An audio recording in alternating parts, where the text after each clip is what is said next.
Hello everyone. So this is the seventh session of the food safety and quality assurance, and the topic which we'll be covering today is Codex Alimentarius. So, Codex Alimentarius was developed in 1962. It is a subsidiary of Food and Agriculture Organization (FAO) and United Nations Organization and World Health Organization. It is a joint venture between FAO and WHO to formulate internationally accepted food safety standards for protection of human health and to ensure fair trade practices. So, what are the basic objectives of Codex Alimentarius? It is impacted quality and safety of world food supply. It is upgraded standards for manufacturing, processing, safety and quality throughout the world.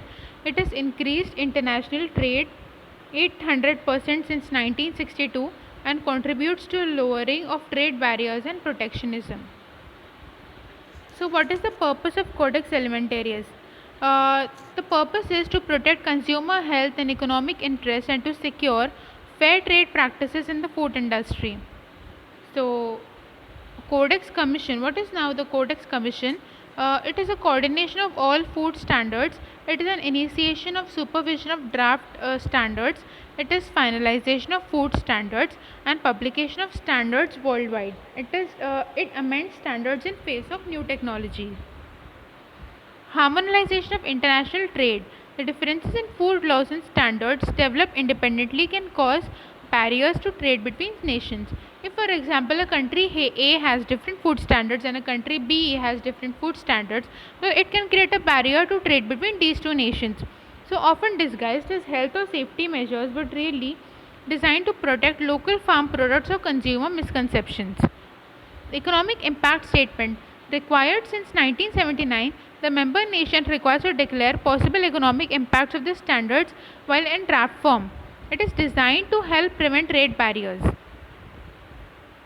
Codex Alimentarius ensures that products complying with Codex standards can be bought and sold on the international market without compromising health or interests of consumers. Codex standards ensure product is safe internationally. It reviews of member laws based on internationally accepted scientific and technological standards.